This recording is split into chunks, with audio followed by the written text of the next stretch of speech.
right. Well, we'll start this process. My name is Bridgett Wallace. I am a co-founder with 360 Neurohealth, and here tonight with the other co-founder, Jessica Wallace, who will be helping us out as well, monitoring your questions in chat. We also, I'm also the clinical director of the CCVR course, and we launched this course in 2018, and it started, I should say, as a hybrid course where we did the online content with the in-person labs, and as you all know, COVID changed that, so we've expanded our opportunity for virtual labs, which is part of this program as well. Well, actually, I'm gonna do a couple of housekeeping items because you may be new to this type of platform. It's a little different than Zoom. So I encourage you to look on the right-hand side of your screen, and you should see a chat button. I've encouraged you to type in where you're from. You can put your discipline in there or any kind of fun facts about yourself if you'd like. You'll also see further down there is a button, an icon that says Files, and in that I have a handout that just summarizes tonight's talk. And I've just seen that Paige, over you joining us for Dr. Fitzgerald?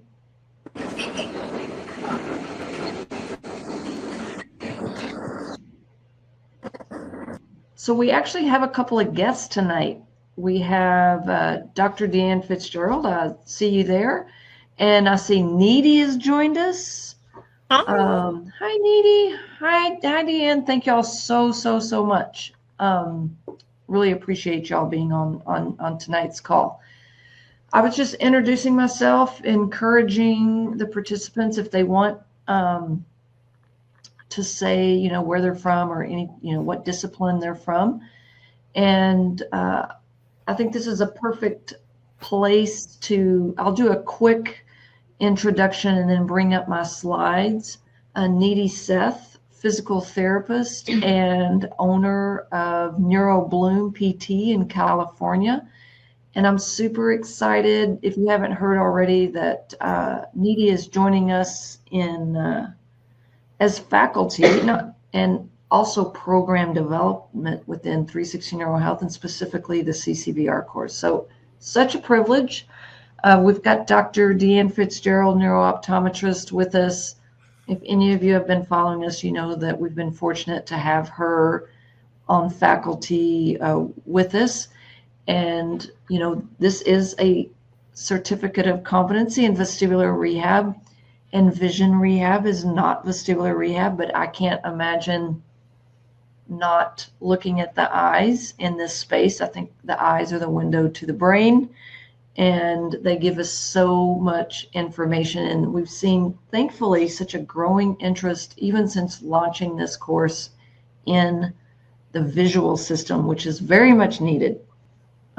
And so it's an honor to have Dr. Fitzgerald. I keep bugging her about this hot topic on binasal occlusion that we use here in the clinic, and I'm super pleased with the results. And she's going to actually end tonight's call before we open it up for some live Q&A to talk about binasal occlusion. So I actually, she sent over her presentation, and so I do want to allow her some time and not take away from the information you're going to get from this, from her talk, and also opportunity to ask questions. So what I'm going to do is I'm going to start by sharing, starting with my slides. And as you all know, that this is an orientation to the CCVR course. And I've already done the introductions of Dr. Fitzgerald and Dr. Seth. Thank you both so much for joining us. I'm going to do a screen share and talk about navigating the CCVR course through 360 NeuroGo, and walk you through just the process of how you can access information. Then we'll transition into Dr. Fitzgerald talking about binasal occlusion, and then opening it up to some Q&A. So kind of the timeline, this is just a screenshot.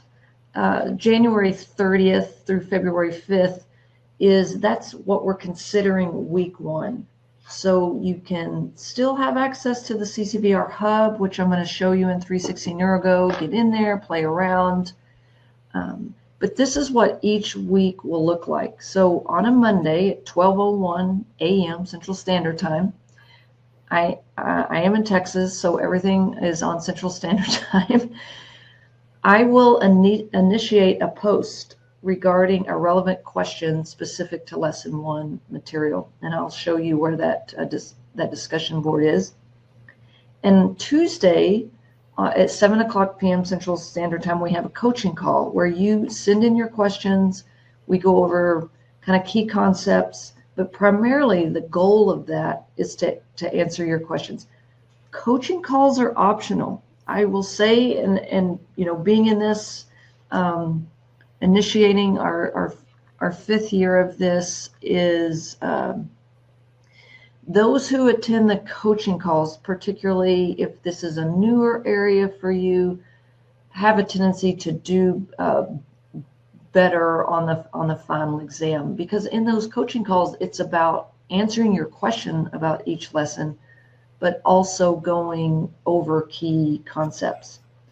There's a new thing, we're calling this CCVR 2.0, and there's a few reasons for that. One, we provide you updates, because you have to think this content was in 2018, and we still have the same faculty, but we have new information. We have new BPPV maneuvers. We have new awareness on vision rehab, on the neck, on some assessments, and all of that will be included in the 2.0, but there are some new requirements where we are promoting kind of active peer-to-peer engagement. Now, some of that will be with faculty, meaning I will ask a question, and then by Friday at midnight, it's a requirement that each participant respond to that post in the discussion board. It's not a long post, it's 3 to 5 sentence minimum, and 1 reference. And the reference can be an article that you yourself, through supporting materials, or just a reference within the CCVR course. The second thing is, so that's, I'll pose a question, each participant must respond in the discussion panel, and then by Sunday at midnight, each participant is required to respond to your peers, so someone else in the CCVR course. Again, these are quick responses. You don't have to have a reference. It does say there a minimum of 1 reference, and it certainly helps if you're coming back to say, you know, what your opinion is on this question. Where did that come from? Did it come from your own experience? Did it come from an article, or did it come from within the CCVR course? Again, these are short 3 to 5 sentence minimums. You can certainly write longer responses, but those are new. And that is really to promote, like I said, some engagement. And I'll be showing you that through a share screen. This is just a screenshot of what the second, again, you can see there's still a question, a coaching call relevant to Lesson 1. Those are optional. And once again, posts are required. 1 post in the discussion board responding to a question that I pose, and by Sunday night to 1 of your classmates. So I'm going to share my screen, and I'm going to do a demo. I do want to just a couple of things on your phone. You can download the app that gives you access to 360 NeuroGo, but right now the app is limited to watch course videos. You can watch videos that we put like in Vision Go or Vestibular Go, where we do videos on assessments and treatments. But courses are not able to be viewed on your phone unless you make an icon and you convert a browser. So I'm not sure you can see my phone because while the sun at the beach here is getting in the way, I'm sure. But you have instructions within 360 NeuroGo on how to do that. So I use the browser to access it. So there's an explanation in Start Here within 360 NeuroGo, and I'll show you that. Start Here, how do I browse on the go? And so you can watch all the videos on your phone if you should choose to do so.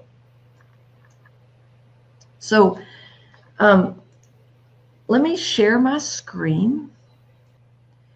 And hopefully you see my screen, because once I'm in here, I do lose the chat. So I'm going to be looking at Jessica to make sure everything's okay. It looks like things are good so far. So now I'm an administrator, so you may see some things here that you don't see when you log in. But I'm going to scroll down, announcements. This is where I try to get a conversation going on really fun facts, but you can see in announcements, some people post questions here. There's just a number of things that happen here. We have a Start Here. If you scroll down to the bottom of Start Here, this is where it tells you, how do I browse on the go? So when you click on here, it walks you through how to get the 360 NeuroGo browser. That's different than the app icon on your phone, and you can watch course videos.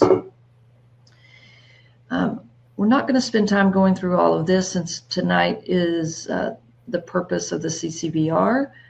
You can always, introduce yourself, but let's scroll down to the actual course. This is called the CCVR Course 2.0 dashboard. So when I click on the hub here, you can see it's just some opening, welcoming messages. You can go to your curriculum, and this has more detailed about what is in each unit or lesson plan, the A&P. So vestibular anatomy and physiology of the vestibular system. There's a handout, there's a video. That is by Dr. Craig Kemper. He's a neurosurgeon. I come back and do kind of a practical application of A&P, part 1 and part 2. There's also an update. This was a video added about knowledge-based A&P to some practical applications. And what I'm doing new for all the lessons this year is I'm doing what's called a key concept. So key concept is where I go and I highlight key points from every single one of these. Now, some of those, like when I did this key concept, it was just about an hour. When you look at all of these videos, you're looking at almost 3 hours of video. If you're more novice, you may need to start here. If you have some experience, then you can go to key concepts. But key concepts is where I not only summarize key points and how it's applicable, but also new information. You can also click on a case study. This is where you take the quiz, and the quizzes, these are typically 5-question quizzes on average, and these are required. Supporting materials is not required. So if we go to supporting materials in A&P, this may be where I put additional articles. These are requests oftentimes from participants, like I'd like a larger image of the inner ear A&P. Some people have questions about Ewald's law. So that is, again, going through the course hub, and you can access information. It tells you how to introduce yourself, where you can go here, say where you're from, what's your discipline, share some fun facts. We always love to know who our participants are.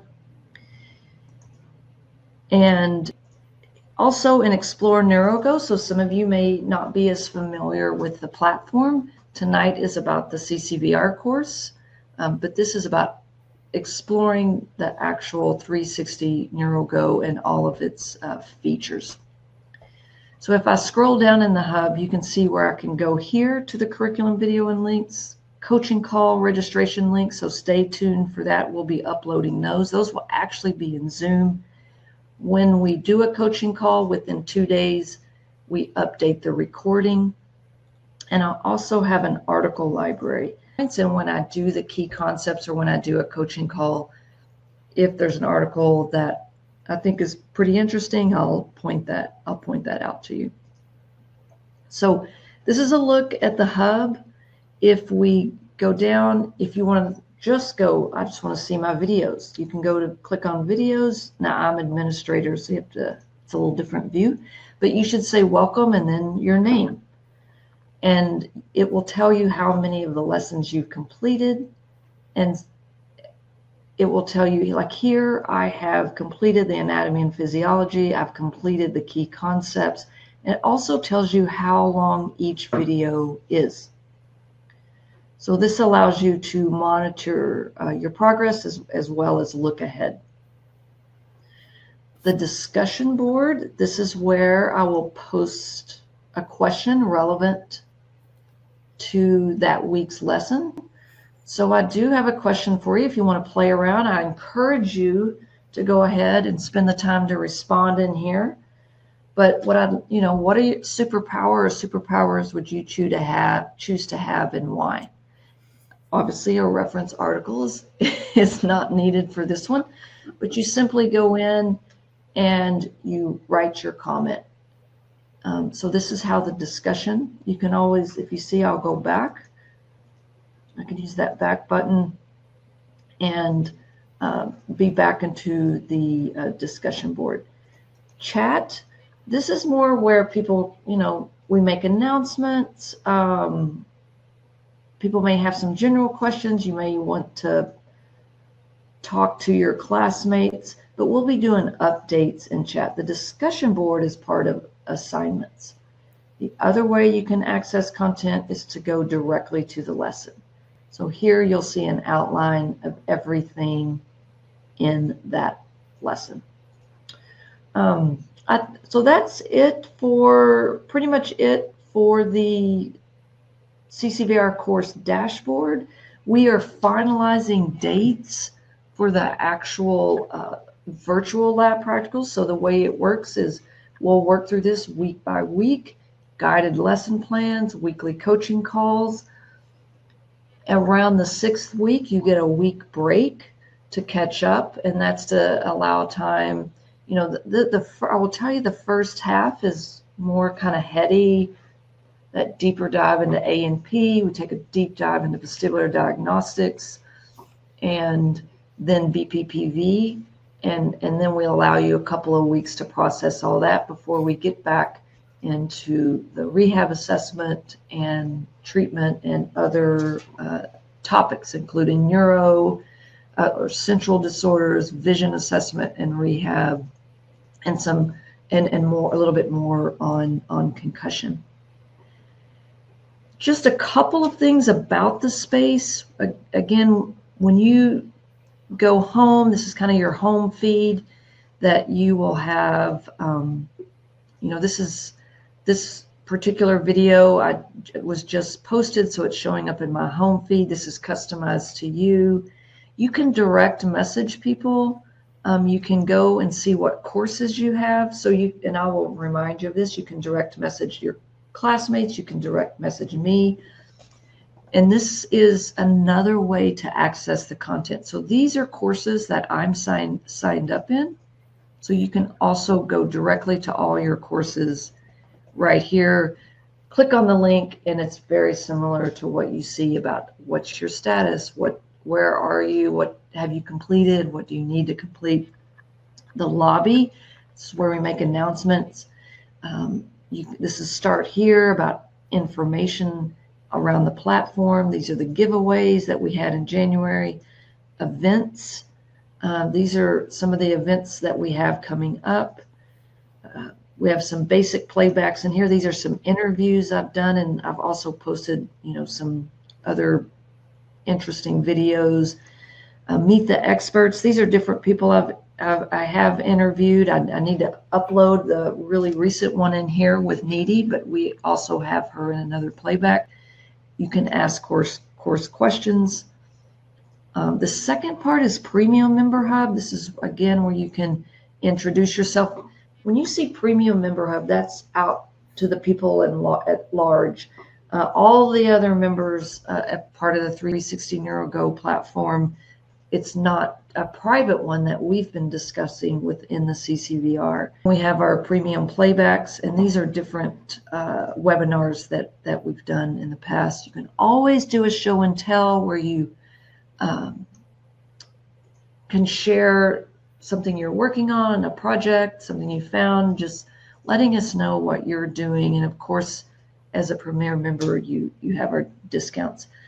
This Vestibular Go, Vision Go, these are quick references and videos. Like if you think, you can't remember how to do the Zuma maneuver. You're like, I want to try the Zuma maneuver. You can log down and go, okay, I need to do the Zuma for apogeotropic nystagmus. You click on here. These videos are available on your phone because they're not part of the course, and it will give you a written description as well as a video on how to perform the Zuma maneuver. So that's what those sections are for. If you have ideas of tests you'd like to see added, treatments you'd like to see added, that's the intent of those sections. So we have Vestibular Go, Vision Go, Concussion Go, Cervical Go, and you can see we have questions, frequently asked questions in that. These are some tools. We have some sample home exercise programs. We have the DIE protocol, if you're not familiar, to treat MdDS. I share a protocol that we do here in the clinic, as well as a website that we had created to run the DIE protocol. So you have a resource library and also a video library of different videos of different links and topics. Okay, so I'm going to stop sharing my screen, and then I'll be able to come back and see everyone's been introducing themselves, so thank you for that. And then I am going to turn the floor over to Dr. Fitzgerald. I have your webinar loaded, but if you would like, you can just go to the top in the middle. Let's see, kind of the fourth button, and you should see where it says turn screen share on. Yep. Will that work? Is that the easiest way to do it? Sure, we can try. Okay. Well, I'm going to turn my audio and video off and let you take the show, and I will be monitoring questions. Okay. And again, this is binasal occlusion is a topic that I utilize here in the clinic, and have a deep interest in it because we really see binasal occlusion helping those with visually induced dizziness. And DeAnn, if needed, I can always bring it up on the screen here. Why don't you bring it up? I apologize. No worries. So what I have your videos uploaded too. It is much easier for me to play your videos, which I know the slides they're on. So when you get to those slides, just give me a second and I'll play the video, and then we'll continue on. Okay, thank you. Mm-hmm.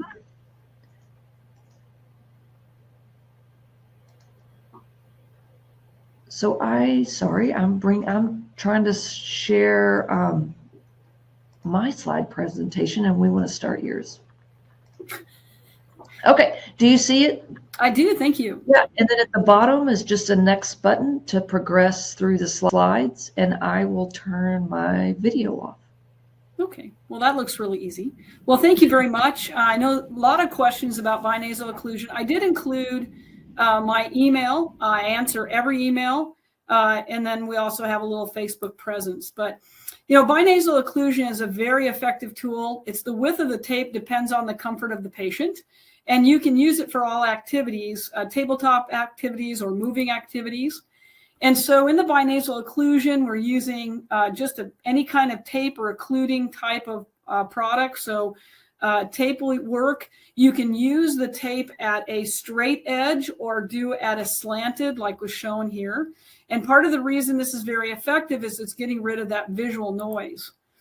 And so a lot of times these are two different representations of how we can use that tape. And I'm going to give you actually some direction on that. We use it a lot for our concussion, traumatic brain injury, convergence insufficiency. It helps reduce photophobia and headache. Some of you may see kids or adults with this on for strabismus or amblyopia. It helps with that disequilibrium and that center shifting. And it really helps with diplopia and that spatial affect. So this is more the type of binasal occlusion we might use on someone who has trauma, like a concussion or traumatic brain injury. So the narrow binasal has more emphasis on sensory input and not as much emphasis on proprioception, and more sensory interaction with less abduction required. So just a tiny type of tape just at the inner cantha can be the start of where you'd want to do someone with trauma. The wider binasal occlusions that you often see, those are going to have more emphasis on proprioception, less on sensory. So less sensory, more abduction required. So we're modifying visual behavior by penalizing that sensory motor affect. And so some of the examples in our office for trauma, like I said, we're going to use narrower. We're going to start at that inner canthi. It decreases that sensory confusion. Dr. Ken Kafrida, I'll show you his research on that. It increases the VEP, which is the amplitude of that visual speed from front of the eye back to the occipital lobe, and it decreases that visual motion sensitivity.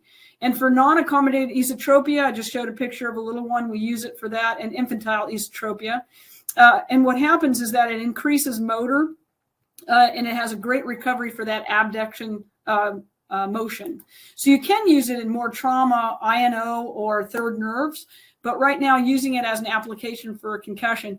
And there is a piece of equipment you can get. It's called a wedge, a Struff wedge, Burnell-Sullivan. Or you can do what Shannon McGuire is doing down there in the corner. And a lot of times patients come in and they say, you know, if I just occlude off a little bit, I'm able to function a lot better. And the reason that that works is it decreases the central vision overlap of the right and left eye. So we're decreasing that visual noise. And then we have fusion versus diplopia versus suppression. And so what happens is it allows the two eyes to work freely together, reducing the potential of suppression. We don't want them to do that. And then it helps to eliminate and reduce that cross-fixation pattern. So that's really the idea behind it. And so once again, we have this overlap in this binasal or the binocular visual field. And what ends up happening, this can causes changes in their central visual space and alters the way that they might look at their world. And so it increases the dependence on those peripheral cues doing that dorsal stream and decreases the need to organize that portion that's very confusing. So once again, it can be used in that vision vestibular mismatch. So the information getting from the brain to one or more of those systems may be incorrect, and the processing information from that brain may be incorrect. And so what we're able to do is that automaticity is knocked out. We're able to promote dorsal peripheral activation, and it really helps as these patients emerge out of their injury to not have that confusion with that overlapping visual field. Once again, in the picture, it shows the application of using the stress wedge if you want to. But once again, you can hold up a piece of paper that's cut in a wedge, anything that would give that binasal occlusion affect. So once again, we believe, or at least what we've seen, it appears to change how someone judges center. So it reduces their veering to one side or the other. So you might use more of a binasal occlusion on one side than the other. It helps with orientation, as we mentioned. It reduces that visual input, so we're not getting as much noise. And it helps produce a feedback for that alignment. And I'm going to show you that on one of the videos. And so the minimum amount is needed to regain that accurate centering. And like I said, it's called a stress wedge that you can get. So the indications to trial the binasal, once again, would be headache, photophobia, convergence insufficiency, if they're having some suppression, certainly hemianopsia, the fourth nerve palsy, any constant diplopia, and you could use it for children with that congenital infantile esotropia. Why do we believe in the anatomy of what this does? We have to localize before we can have stereopsis. So what happens is the operation of the nasal retina is more localization. It has more motor fusion. It's because the tracts desiccate in that optic tract. The temporal retina is more for that stereopsis. They're non-desiccating, and they actually go to the corpus callosum. So completely different anatomy arrangement for that. So we have that nasal versus temporal aspect with using their eyes. So if they have a convergent spasm, you have a sixth nerve paresis, or what we call post-trauma vision syndrome. So promotes that localization first by promoting that nasal to temporal tracking. And we know that to be the most difficult. It's easier for someone to move their eye from center to nasal than it is from center to temporal. And it's almost described as the same way as someone might pick up a barbell. It's easier to pick the barbell, to drop the barbell down than it is to pick that up. Bad analogy, same thing with promoting that tracking. So the right eye leads the right gaze and the left eye leads the left gaze. So the research on that was back in a brain injury publication in 2013 by Ken Kafrida. Now, Dr. Kafrida used VEP to show whether or not he was getting a better signal from the front part of the eye to the occipital lobe. And in his study, he showed that there was a great improvement by using binasal occlusion. I apologize, I went too fast. Binasal occlusion by using a VEP to register that. Shannon McGuire, who's a physio in Canada, then did a paper on various different 174 folks that she put binasal occlusion on, and she was able to get a very positive affect from the 174. So it's an unpublished paper, but she had a very positive affect for a majority of the patients that she put the binasal occlusion on. Her technique is to use the narrow one that I told you, where you're using very little binasal occlusion. And then her performance pattern that she used was reading. Dr. Kafrida at first did not believe that reading was something that a binasal would help with, because he was more involved in that distance spatial orientation. But we find that the performance that you can use it either for walking, you could use it with vestibular activities, definitely you can use it for reading. And so the original concept was that Dr. Ken Kafrida used electrical tape in order to block that out. We now know that we don't have to use electrical tape. We can use something that's just opaque in order to produce the effect. In that 2013 paper, he had traumatic brain injury and healthy controls. As I mentioned before, he used a visual evoked potential, which measures the signal from the front part of the eye to the back of the eye, and he used both with and without binasal occlusion. So the visual normal people, it did not change how that signal was being received, but in the traumatic brain injury folks, they had a better signaling, they had a stronger signal once they used the binasal occlusion. And in a study that was done in 2015, where they have their visually normal, didn't affect their vision at all. And yet those with traumatic brain injury, if you add the binasal occlusion and sometimes add prism, you get rid of the visual noise and you actually increase their performance. And viewing tasks, once again, the binasal occlusion helped the traumatic brain injury folks to better attenuate to what they were doing. So once again, how might we use that binasal occlusion? You can assess them with reading without it, and then you can put, once again, a very small amount of occlusion. I'd start with the inner canthus, that's the corner of the eye, the inner canthus to a pair of glasses, and you can get an inexpensive pair of reading glasses, pop the lenses out, use tape on that in that regard. You can assess them walking or doing VOR exercises.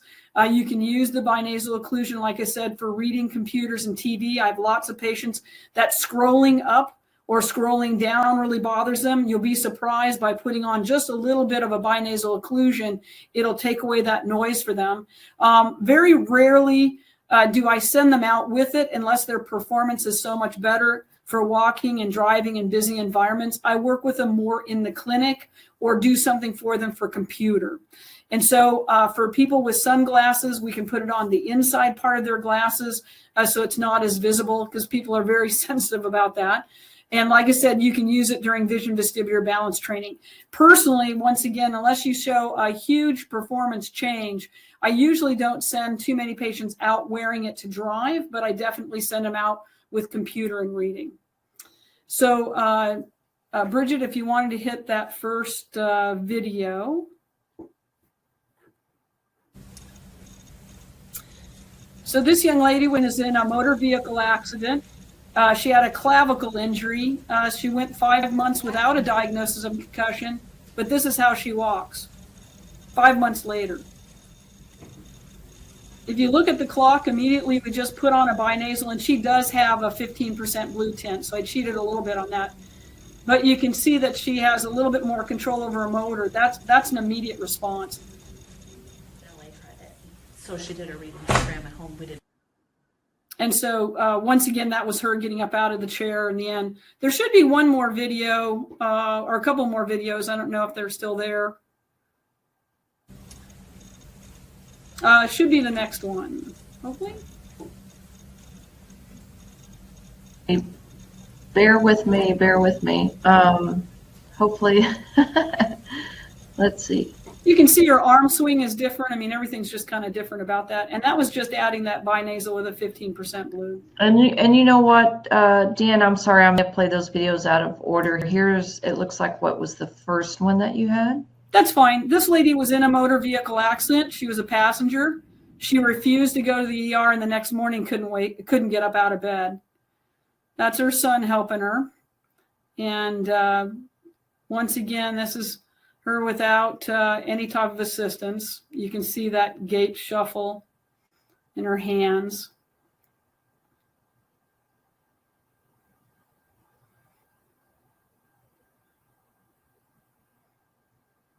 And pretty much immediately later, we just have a binasal occlusion. Now, once again, she does have a 15% blue tint. The blue tint isn't as great as the binasal, but you'll watch her and she actually has more of an arm swing. She kind of picks her feet up, but that's just an immediate response. So I think binasal occlusion extremely powerful. And both of those individuals had the narrow version where I started with the inner cantha. And then there should be a video I did of right eye. Bridgett, if you can grab that.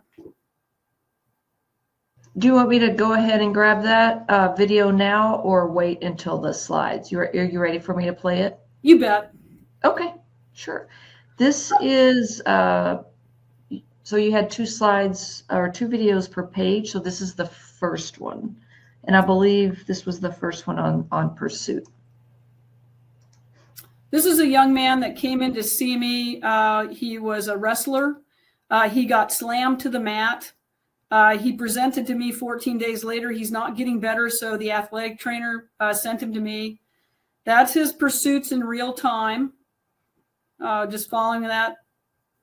He has a lot of motor overload with a lot of those type of saccadic intrusions. And as you noticed, his fixations were often narrow. So then the next one will show, this is with a binasal occlusion. So that's instantaneously different. He's still got a little bit of cheating on that, but he doesn't have as much motor overload. And you'll see that his fixations are better. He went from a score of 49 to 73.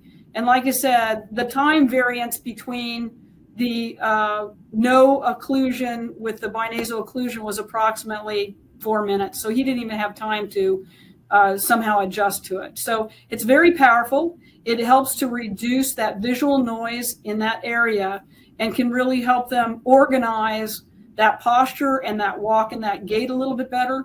And then it allows us, I think, to be able to do more types of vision vestibular proprioceptive type of work with them and get them better.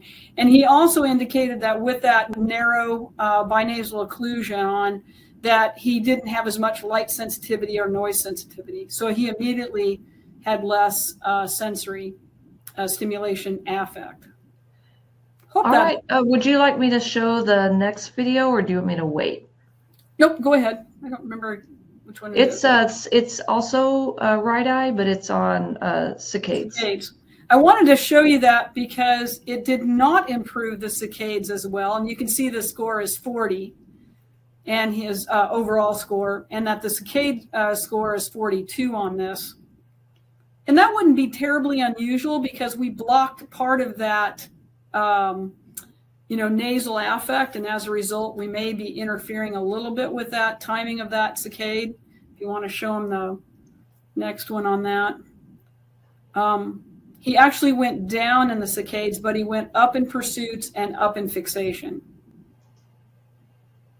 So he struggled a little bit more with the saccades, which once again would not be unusual. So on one hand, we improved his fixations and his pursuit ability. We did not improve the saccade ability in that moment. And like I said, I don't think that's terribly unusual. I think that's all of them.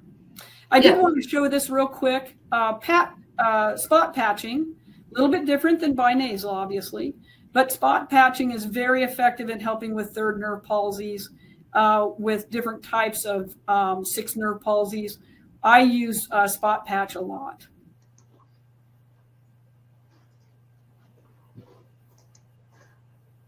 And this was just to demonstrate, this individual came in with a traumatic brain injury. Fairly unusual that we got success. He's a little wider, so that's why you do have to play with it.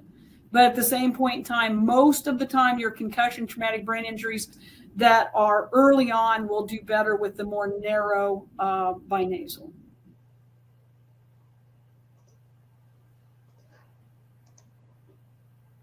That's more the configuration that I would recommend. Starting at that inner canthus, and you can kind of see where that inner canthus right here, and then you may be able to take it to the colored part of the eye, the limbus. I would never split the pupil. You could go to the edge of the pupil. So I would stay at the canthus and try that first, and then I would move it over a little bit halfway in between the canthus and the colored part of the eye, the limbus, and then I'd move it over to the limbus. So you want to graduate that a little bit. You could either start large and pull it back or start small. I would start small. I believe that's the better way to go. And how you could do this is just put, tape, and then you could just put the tape overlapping until you found the right dimension. And then what you could do is be, of course, more artful with it, probably putting it on the back of the lenses. For someone who needs a more permanent type of binasal, those are more my amblyopes or strabismus patients. We can use nail polish. I would not recommend that for your concussion patients or traumatic brain injury because we're going to be able to train them out of this. This is just a technique to get these eye and the brain so that they can work better together.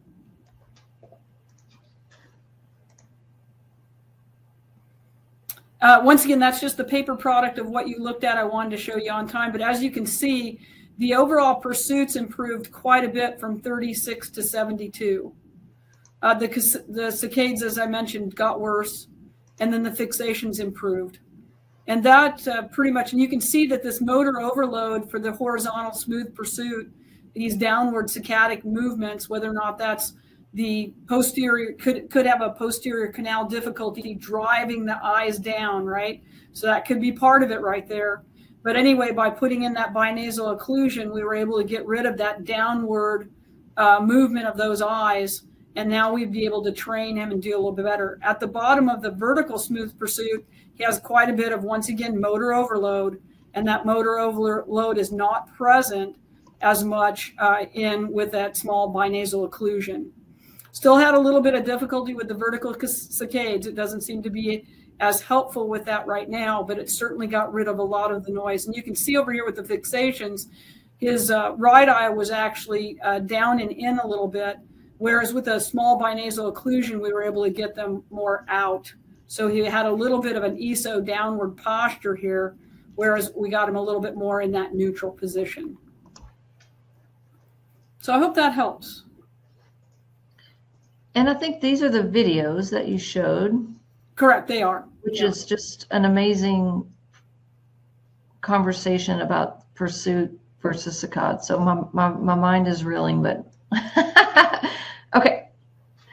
And then for those of you who are hungry for research, once again, there are several papers that are published that you can get on the internet.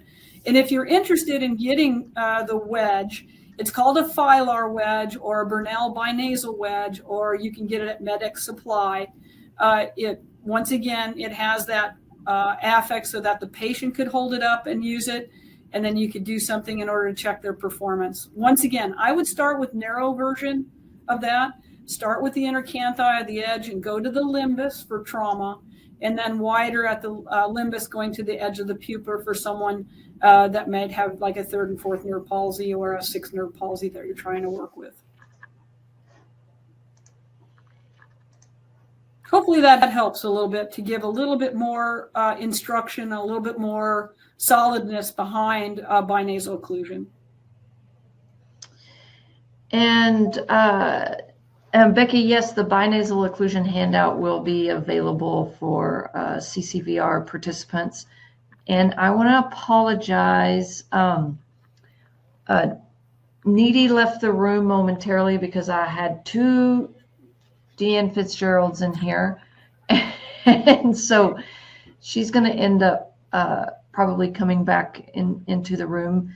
Thank you so much for that. I cannot believe the improvements that we see in the clinic on binasal occlusion. So I think this will be an ongoing conversation and hopefully project with you about how we can improve the awareness. So Needy just keeps showing up as DeAnn Fitzgerald, but Needy, if you want to introduce yourself, this is Needy Seth, super inspiring practice. If you want to say a few words. Sure, absolutely. Let me tell you, by the way, it's quite an honor that my name is showing up as Dr. Fitzgerald, and I'm nowhere like Dr. Fitzgerald, so I will take that. Yeah, I will absolutely take that. Thank you so much, Bridgett, for having me here, and thank you for the introduction. Thank you for having me join such an amazing faculty that is already so inspiring. And, one of them we have here, I absolutely love that little bit of, that we got to learn about binasal occlusion today, Dr. Fitzgerald, and I'm sure there's so much more that you have, to share with us. So thank you so much for that. For everyone else, my name is Needy Seth. I am a hardcore vestibular PT. I also work with a lot of neurological conditions, but vestibular concussions, TBIs, are my passion. I am a private practice owner at NeuroBloom Physical Therapy and Wellness here in the Bay Area in San Jose, California. We are the very first functional concierge and telehealth specialty physical therapy services dedicated 100% to neurological and vestibular patients only. And what we do also along with physical therapy rehab services is a transition for long-term maintenance with wellness classes and wellness group classes for our patients that are also, again, dedicated for only our vestibular and neurological clients, with balance and group classes, meditation and mindfulness techniques, especially dedicated for these patients to improve to have a better lifelong maintenance for their symptoms, and to help cope with stress, anxiety better for their long-term symptoms. So here I am, and very excited to join CCVR as faculty and to also assist with program development, and just looking forward to chatting more and working with you all very soon. Well, thank you. And I think, Needy, you were one of our first CCVR participants when we launched. So if I may add that, yes, I was in the pioneer batch. This is a full circle. Absolutely, yes. And, I think this is a certificate of competency in vestibular rehab, and we will take a deep dive into anatomy and physiology. The way I think about anatomy and physiology is, I know, to me, it's my passion, right? So I may bring in the bias, especially I love the cerebellum. is it does shape our treatment, and obviously it shapes our assessments. But I think if it's hard to understand pathology if we don't understand physiology. And so much of what we do is about normal function, and because dizziness and unsteadiness can be so poorly understood, is we have to go back to what we know about physiology and see where that breakdown is. And if you ever have a conversation with Dr. Fitzgerald, I mean, she's going to know those pathways, because we're so, particularly in Western medicine, oftentimes depending on that imaging, to tell us, and more often than not, there will be central signs with normal imaging, particularly what we see through the eyes, and it gives us clues about where this dysfunction. And we'll be talking about through the course, what does that mean as a physiotherapist, physical therapist? How do we take that back to a supervising physician? How do we, increase the communication among providers? And it may not be, sometimes we think, are we missing a tumor? It does not have to be a structure. It could be the lack of sleep, the lack of nutrition, the lack of cervical kinesthetics. It could be so many different things affecting eye movement. And I think vestibular is the easy part. But looking at vision in the neck is where we'll talk a lot about rehab. We'll talk a lot about posture, a lot about quality of movement, and how to assess these things. How do we do our tests when someone's supported versus not supported? Yes, we'll be taking a deep dive into vestibular diagnostics and differentials, but when it comes to treatment, we'll really be focusing on looking at quality of movement more than quantity. And we don't want to compromise posture, because when we get through this, and for those of you that are in manual therapists, and I'm putting Jordan on the spot because I know him and he comes with a lot of background in that area, is if you even think about, if I turn my head right, but if my head goes up because I don't have normal range of motion, then think about what that's doing with my eyes, then think about what's that doing with my perception. So that's why we really focus quite a bit on vision and cervical throughout this vestibular rehab course. So we welcome you into the course. This is about meaningful engagement that you can take out into, feel more confident with yourself and have better communicate. Now, I'm not saying better, but meaningful communications with your patients and other providers. So we're all in here together to support you. This will be difficult at times because we all, life happens. I want people to really know that this is a course about supporting you, not about stressing you out. And we've been really fortunate to surround ourselves with a lot of faculty that has that same concept, which is certainly something that both Needy and DeAnn present and bring to the table. So thankful for y'all joining tonight. If anyone has any closing questions, if not, I encourage you to play around in the CCVR dashboard and the 360 NeuroGo platform over the next week before we fully launch. There was a question that came up because the CCVR course is offered 365 days a year, but twice a year we do guided. And if something happens, life does happen. I always want you to reach out to me, because we can find ways. We'll do everything we can to work together to accommodate. If you can't make a weekly post, it doesn't mean you should drop out or quit, or we will find ways to support what happens. It's really about finding those meaningful dialogues to questions to your peers that are in this class, but we'll definitely make an extra effort to work with you through this course content.